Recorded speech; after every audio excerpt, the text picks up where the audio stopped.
As one family, let us begin our celebration with our act of faith. In the name of the Father, and of the Son, and of the Holy Spirit. Amen.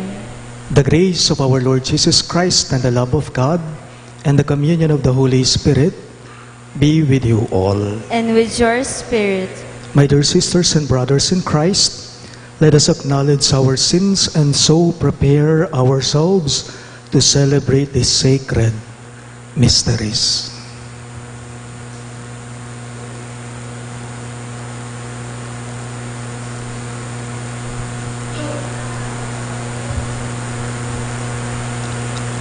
You were sent to heal the contrite of heart. Lord of mercy. Lord, have mercy. You came to call sinners. Christ, have mercy. Christ, have mercy. You are seated at the right hand of the Father to intercede for us. Lord, have mercy. Lord, have mercy. May Almighty God have mercy on us, forgive us our sins, and bring us to everlasting life. Amen. Let us pray.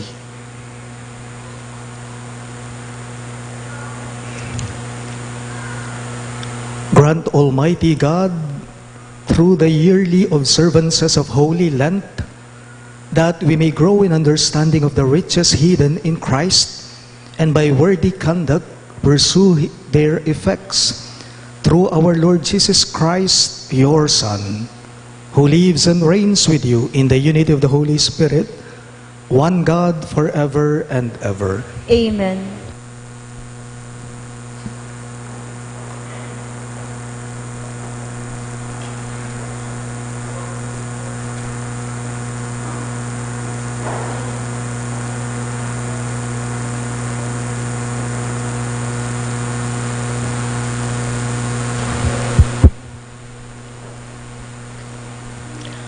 A reading from the book of Genesis.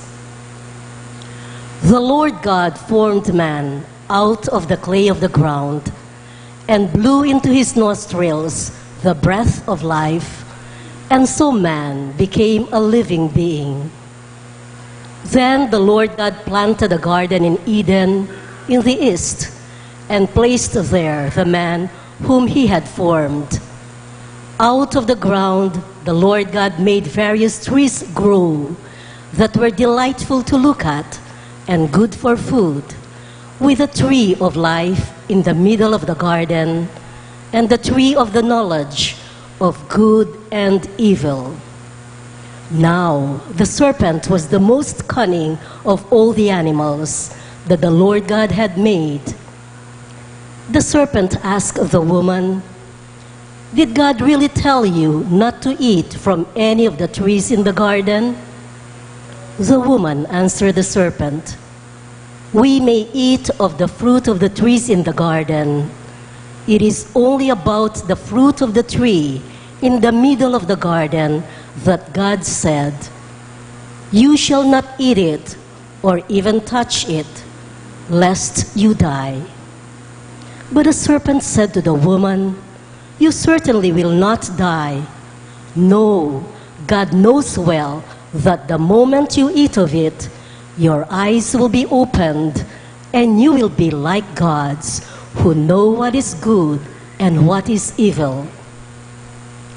The woman saw that the tree was good for food, pleasing to the eyes, and desirable for gaining wisdom. So she took some of its fruit and ate it. And she also gave some to her husband, who was with her, and he ate it. Then the eyes of both of them were opened, and they realized that they were naked. So they sewed fig leaves together and made loincloths for themselves." The word of the Lord. Thanks be to God.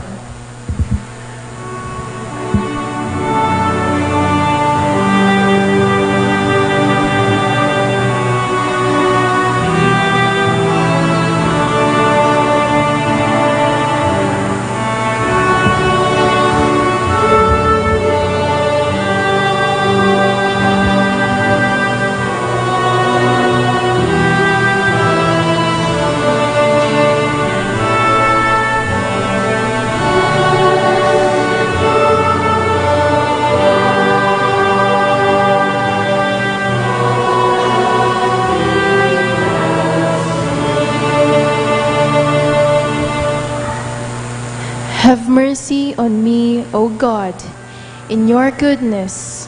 In the greatness of your compassion, wipe out my offense. Thoroughly wash me from my guilt, and of my sin cleanse me.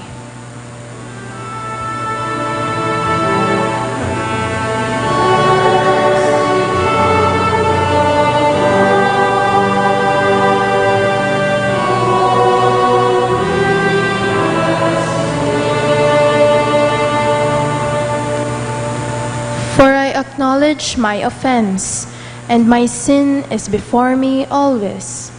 Against you only have I sinned, and done what is evil in your sight.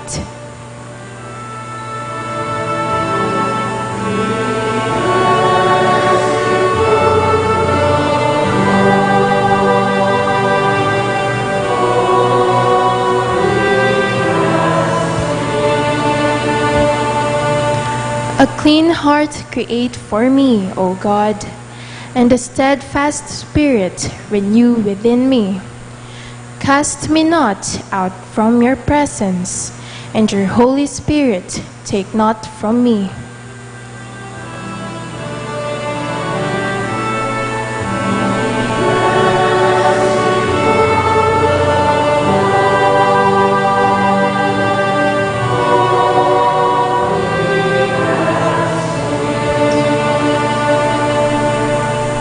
Give me back the joy of your salvation, and a willing spirit sustain in me. O Lord, open my lips, and my mouth shall proclaim your praise.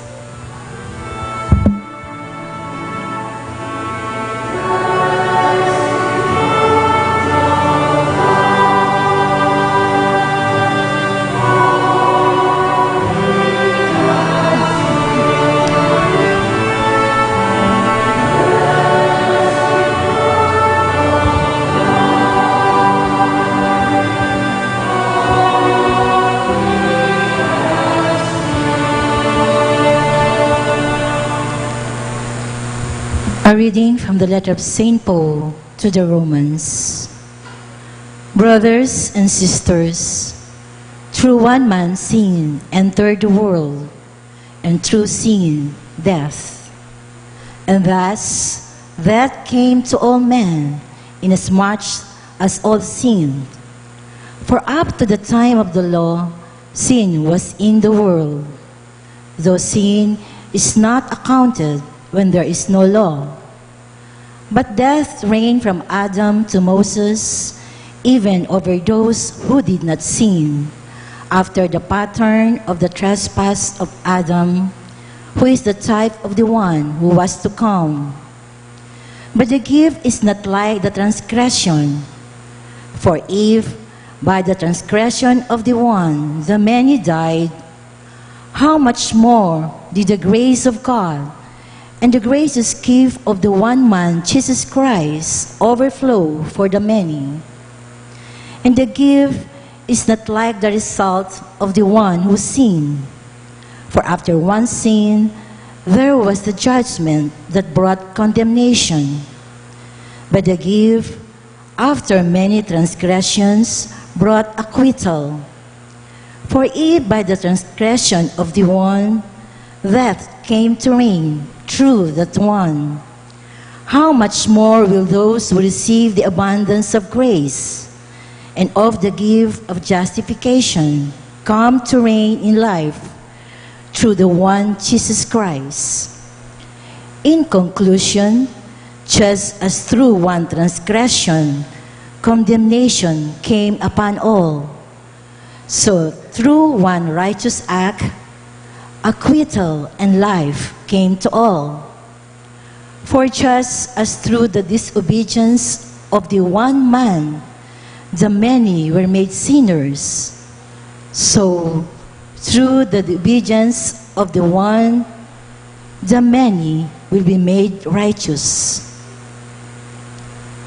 The word of the Lord. Thanks be to God. We all rise to honor the Holy Gospel.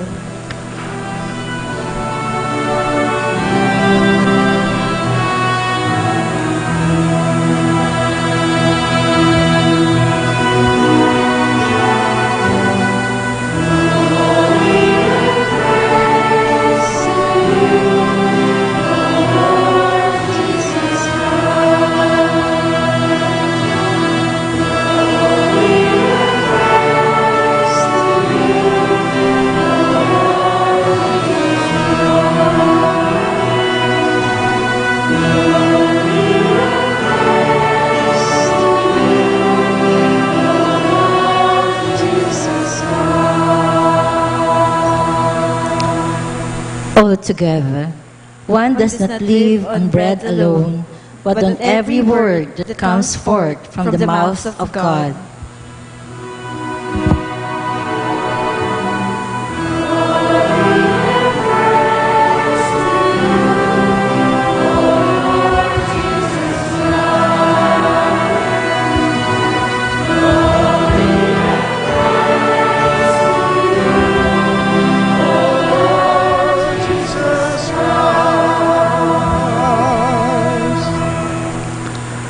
The Lord be with you. And with your spirit. A reading from the Holy Gospel according to Saint Matthew. Glory to you, O Lord.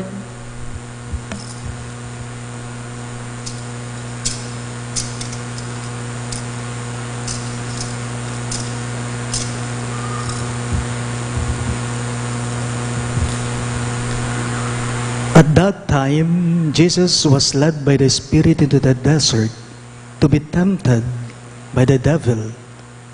He fasted for 40 days and 40 nights, and afterwards he was hungry.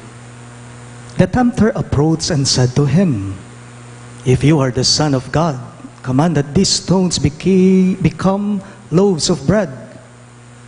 Jesus said in reply, "It is written, one does not live on bread alone, but on every word that comes forth from the mouth of God." Then the devil took him to the holy city and made him stand on a parapet of the temple and said to him, "If you are the Son of God, throw yourself down, for it is written, He will command His angels concerning you, and with their hands they will support you, lest you dash your foot against a stone." Jesus answered him, "Again it is written, you shall not put the Lord your God to the test." Then the devil took him up to a very high mountain and showed him all the kingdoms of the world in their magnificence. And he said to him, "All this I shall give to you, if you will prostrate yourself and worship me." At this, Jesus said to him, "Get away, Satan.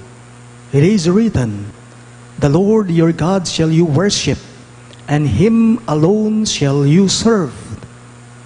Then the devil left him, and behold, angels came and ministered to him.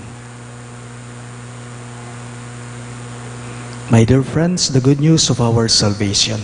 Praise to you, Lord Jesus Christ.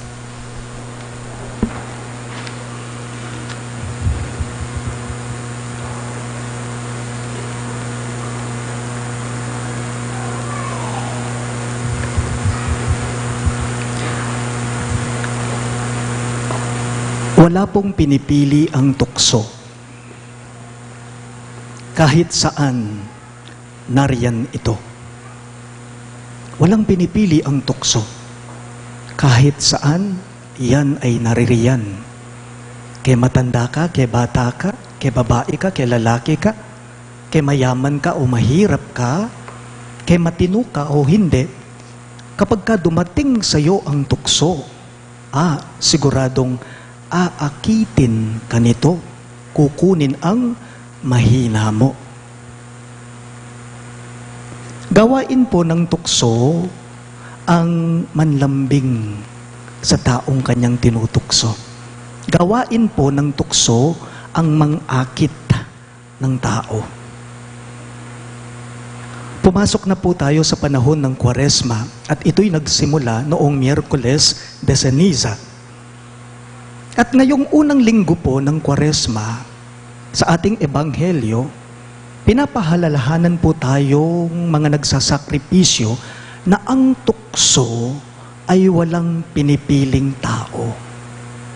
Ang tukso walang pinipiling tao.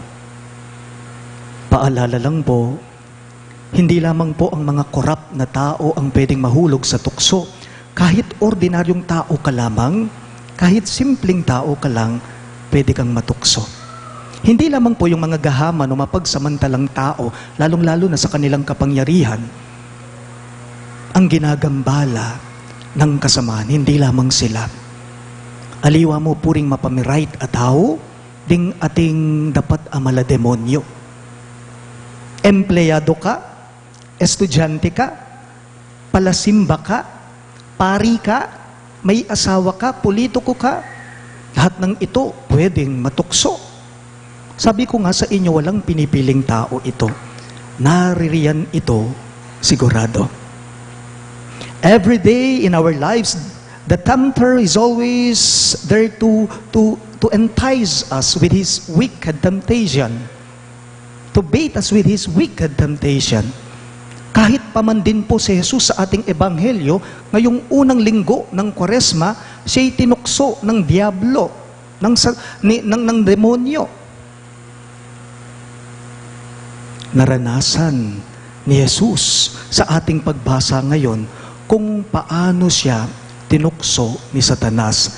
Tatlong tukso po ang hinarap ni Kristo sa ating ebanghelyo. Una, ang diablo, anong sinabi niya kay Jesus?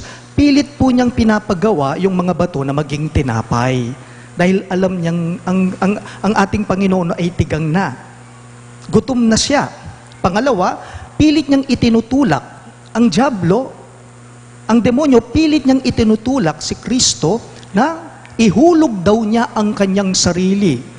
Dahil sigurado naman daw na ang mga anghel ng kanyang ama ay sasaluhin siya. At ang huli naman po ay, ibibigay ko lahat. Sabi ni Satanas kay Jesus, ibibigay ko lahat ng kapangyarihan, katanyagan at kayamanan sa buong sanlibutan. Pero, napansin po ninyo, may special request ang demonyo kay Kristo, kung luluhod ka sa harapan ko at sasambahin ako, sabi niya. Pero ang demonyo, hindi pa rin niya naakit si Kristo. Ang tanong, bakit? Bakit hindi niya nakuha sa patibong niya si Jesus? Bakit? Kasi si Jesus ay hindi nagpatalo. Hinarap niya ito. Lumaban siya dito. Remember? Ing kasalanan maging tutuya, may kakasala ka, potang pepay tukso na ka.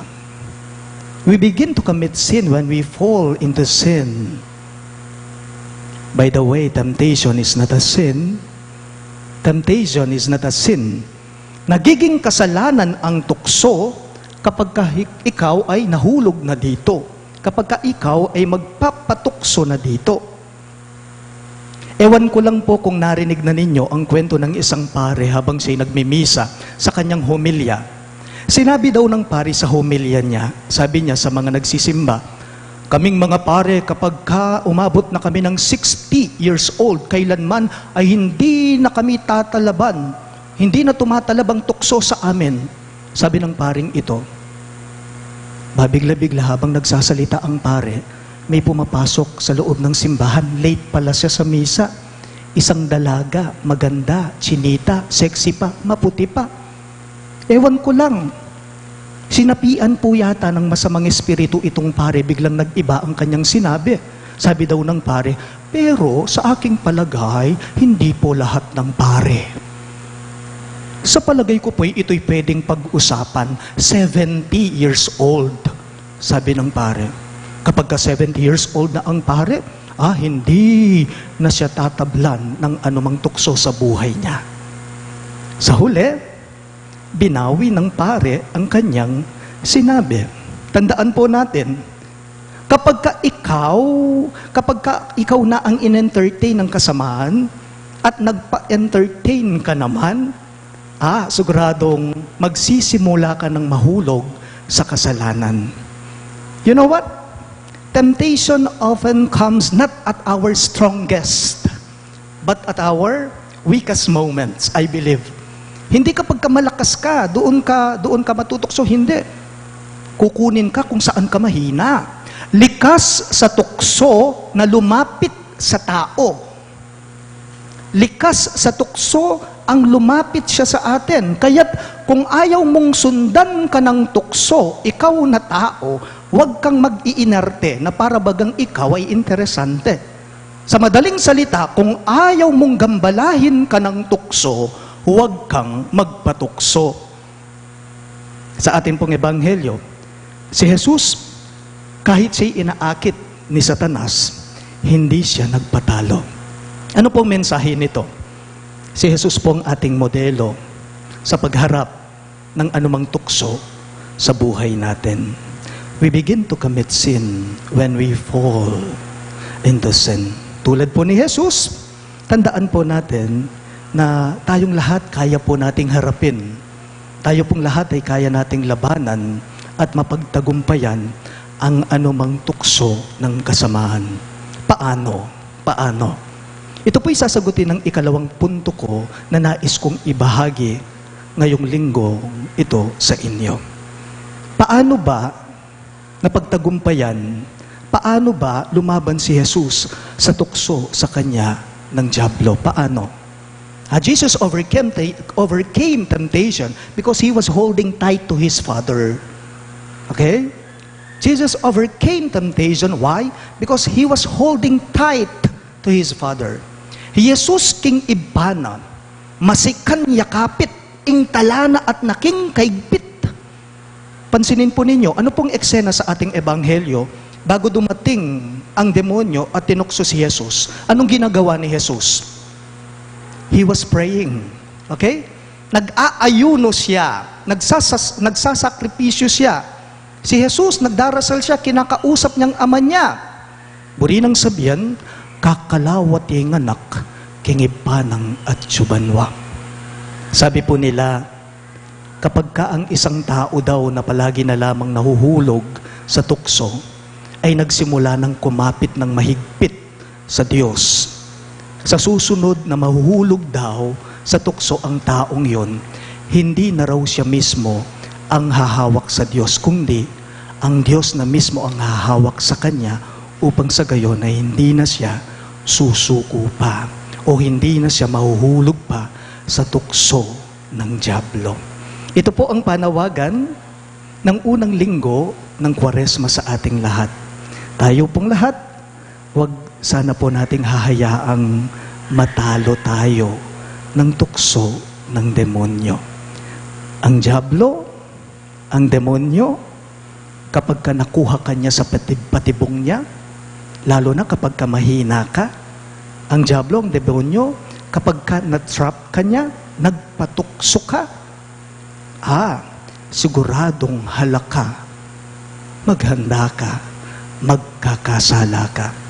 Panawagan sa ating lahat, ngayong unang linggo ng Kwaresma, ngayong panahon ng Kwaresma, higpitan ang hawak sa Diyos upang sa gayon, anuman pong pang-aakit sa atin ng demonyo, kailanman ay hindi niya tayo matatalo. Please all rise. We now profess our faith. I believe in one God, The Father Almighty, maker of heaven and earth, of all things visible and invisible. I believe in one Lord Jesus Christ, the only begotten Son of God, born of the Father before all ages, God from God, light from light, true God from true God, begotten, not made, consubstantial with the Father. Through him all things were made. For us men and for our salvation, he came down from heaven, and by the Holy Spirit was incarnate of the Virgin Mary and became man. For our sake he was crucified under Pontius Pilate. He suffered death and was buried, and rose again on the third day in accordance with the Scriptures. He ascended into heaven, and is seated at the right hand of the Father. He will come again in glory to judge the living and the dead, and his kingdom will have no end. I believe in the Holy Spirit, the Lord, the giver of life, who proceeds from the Father and the Son, who with the Father and the Son is adored and glorified, who has spoken through the prophets. I believe in one holy Catholic and Apostolic Church. I confess one baptism for the forgiveness of sins, and I look forward to the resurrection of the dead and the life of the world to come. Amen. Let us pray that we may follow the example of Jesus, who emptied himself that he might render homage and obedience to the Father. In every petition you shall respond, Lord, hear our prayer. All of us, please. Lord, hear our prayer. That Christians may make Lent an acceptable sign of salvation by turning away from sin and celebrating the sacrament of reconciliation, we pray. Lord, hear our prayer. That the Church may continue to provide pastoral and social services to migrant workers and their families through its conduits in church, government, and non-government organizations in the Philippines and abroad, we pray. Lord, hear our prayer. That government leaders may work for laws and policies that protect the rights and promote the welfare of Filipino overseas workers, we pray. Lord, hear our prayer. That the families of migrant workers may remain steadfast in the face of temptation, resist the lure of materialism, and strive to stay united in prayer, we pray. Lord, hear our prayer. Let us include in our prayers the following intentions. For the thanksgiving of Max and Susan Herana, Marjorie Velasco and family, Carmela Ann Castro, Villanueva Tolentino family, for the birthday intentions of Chris Nathan Pilao, Brittany Ingal, for the special intentions of Laila Abiog, Paz Swing, Mary Manette Pineda, Baby Liam Samuel Cristales, Cherub and Ronaldo Calilung, John Carlo de las Armas, Mary Joy Ocampo, Mar Cristina de las Armas, the St. Jude Thaddeus Parish Pastoral Council, the St. Jude Village Homeowners Association, for the good health of Anita Teodin, Inez Sunga, June Gomez, Alan Guzman, Marvin Sanchez, Jersey Bella Pamposa, Ben Ingal, William Canlas, Mark Anthony Herana, Harrison Sanchez II, and all our sick relatives and friends.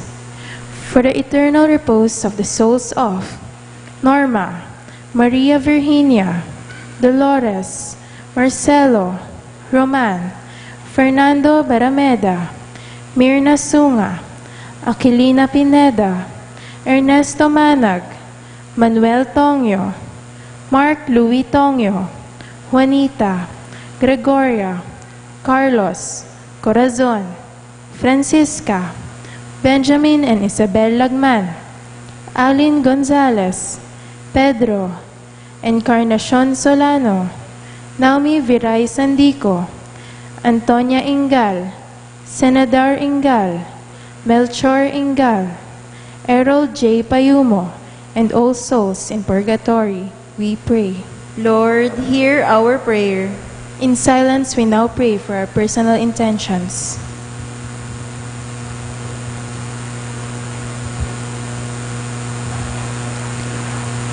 God our Father, hear our prayers and help us to recognize the dignity of each person.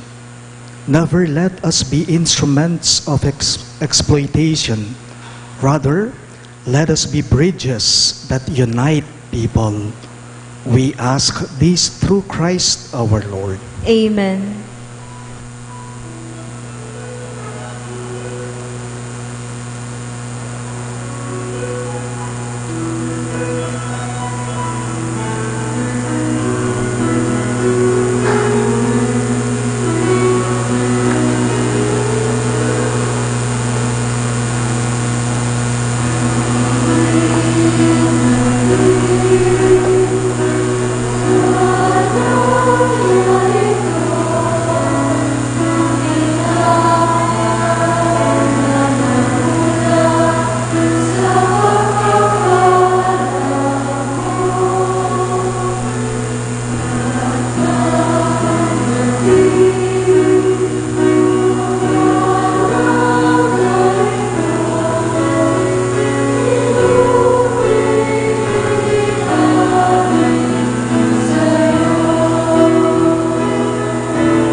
We all rise for the incensing.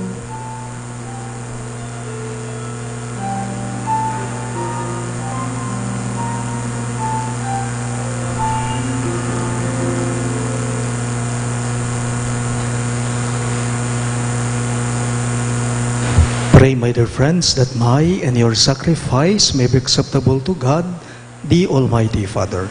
May the Lord accept the sacrifice at your hands for the praise and glory of his name, for our good and the good of all his holy church.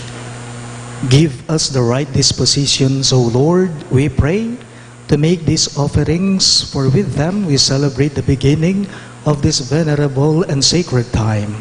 We ask this through Christ our Lord. Amen. The Lord be with you. And with your spirit, Lift up your hearts. we lift them up to the Lord. Let us give thanks to the Lord our God. It is right and just. It is truly right and just, our duty and our salvation, always and everywhere, to give you thanks, Lord, Holy Father, Almighty and Eternal God, through Christ our Lord.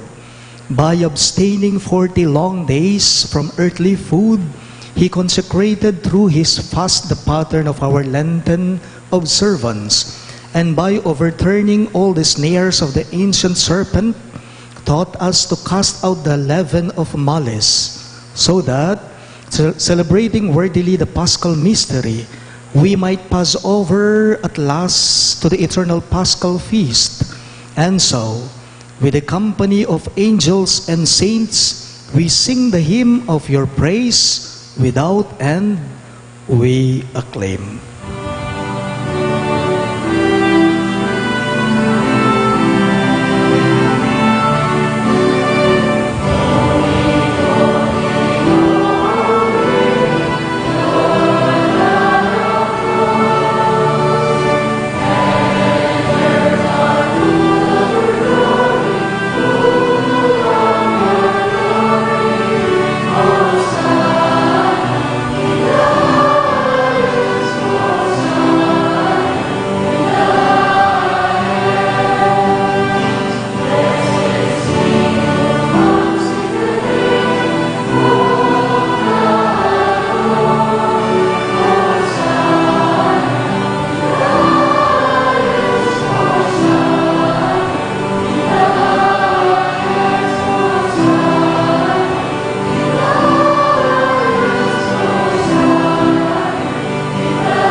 You are indeed holy, O Lord, the fount of all holiness.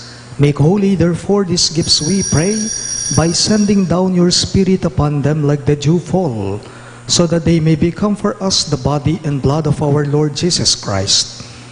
At the time he was betrayed and entered willingly into his passion, he took bread, and giving thanks, broke it and gave it to his disciples, saying, "Take this, all of you, and eat of it.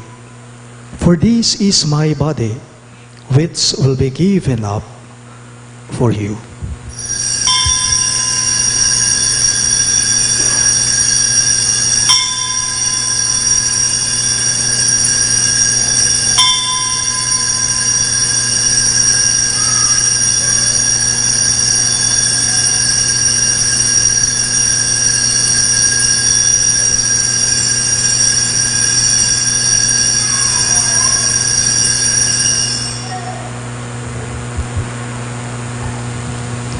In a similar way, when supper was ended, he took the chalice, and once more giving thanks, he gave it to his disciples, saying, "Take this, all of you, and drink from it. For this is the chalice of my blood, the blood of the new and eternal covenant, which will be poured out for you and for many, for the forgiveness of sins. Do this in memory of me."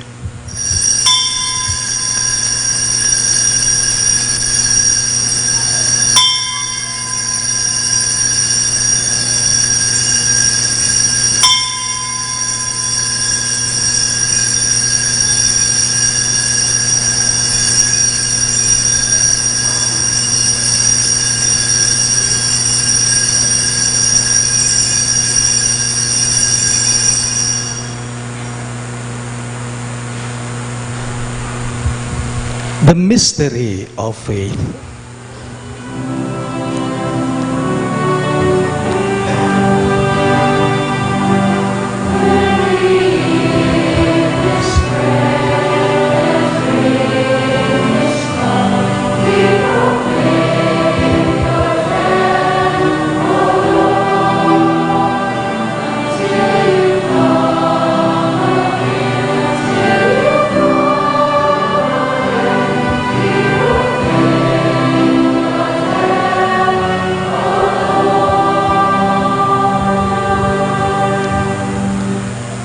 Therefore, as we celebrate the memorial of his death and resurrection, we offer you, Lord, the bread of life and the chalice of salvation, giving thanks that you have held us worthy to be in your presence and minister to you. Humbly we pray that partaking of the body and blood of Christ, we may be gathered into one by the Holy Spirit. Remember, Lord, your church spread throughout the world, and bring her to the fullness of charity, together with Francis, our Pope, Florentino, our Bishop, Pasiano, our Bishop Emeritus, and all the clergy.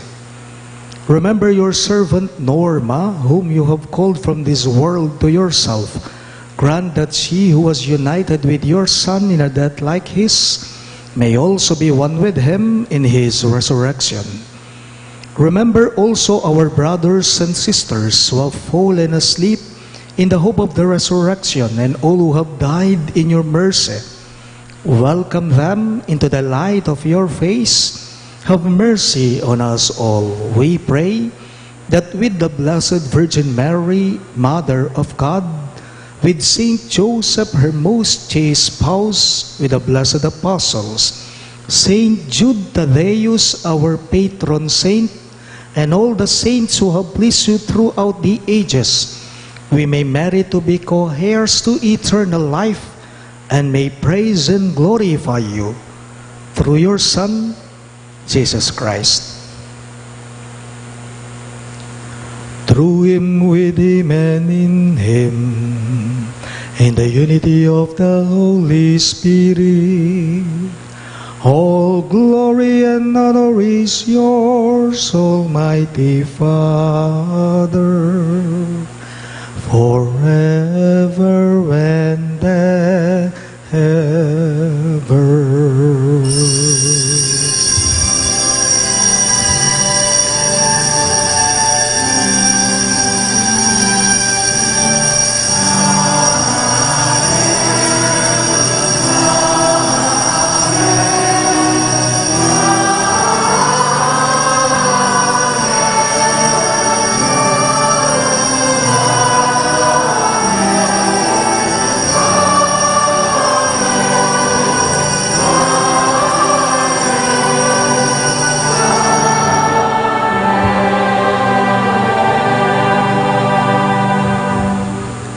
Let us now pray for the coming of the kingdom as Jesus taught us.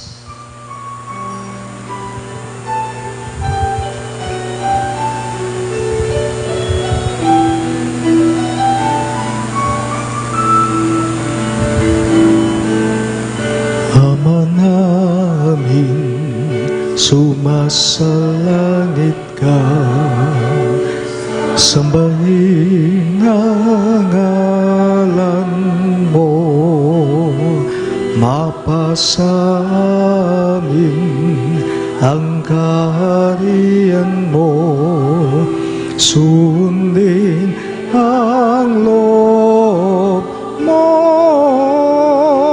dito sa lupa para nang sa langit. Bigyan mo po kami ngayon ng aming kakanin sa araw-araw, at patawarin mo kami sa aming mga sala, para ng pagpapatawad namin sa nagkakasala sa amin, at huwag mo kaming ipahintulot sa tukso, at iadya mo kami sa lahat ng masama.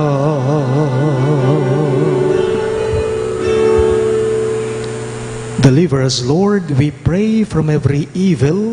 Graciously grant peace in our days, that by the help of your mercy, we may be always free from sin and safe from all distress, as we await the blessed hope and the coming of our Savior, Jesus Christ. For the kingdom, the power, and the glory are yours, now and forever.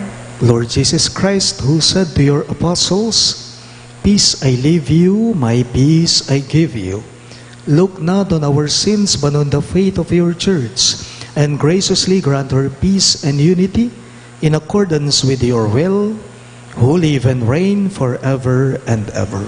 Amen. The peace of the Lord be with you always. And with your spirit. Let us offer each other the sign of peace. Peace be with you.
Behold Christ Jesus our Lord. He is the Lamb of God who takes away the sins of the world. Happy are those who are called to his supper. Lord, I am not worthy that you should enter under my roof, but only say the word, and my soul shall be healed.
Let us pray.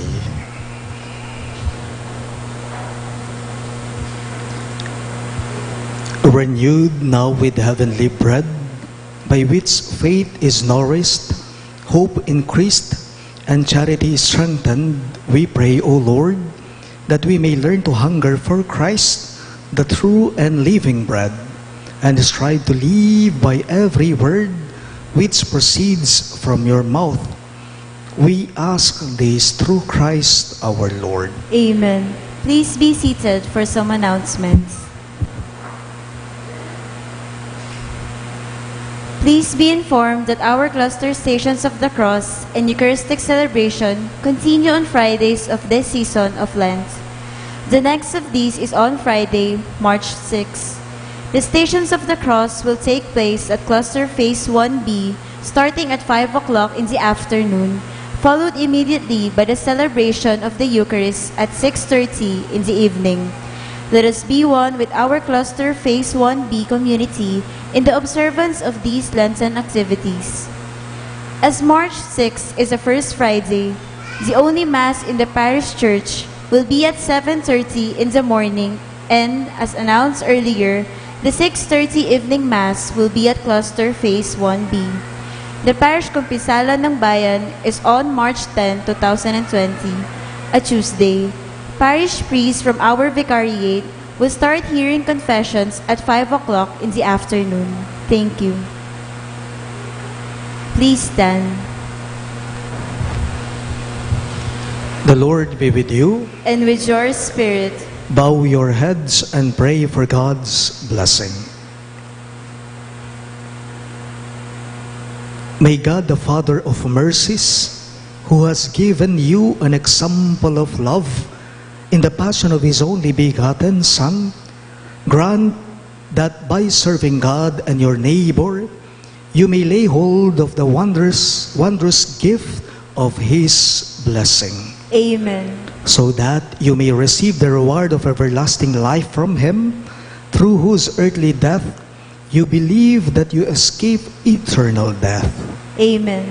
And by following the example of His self-abasement, may you possess a share in His resurrection. Amen. And may the Almighty God bless you, the Father, and the Son, and the Holy Spirit. Amen. The Mass is ended, and our mission begins. Thanks be to God.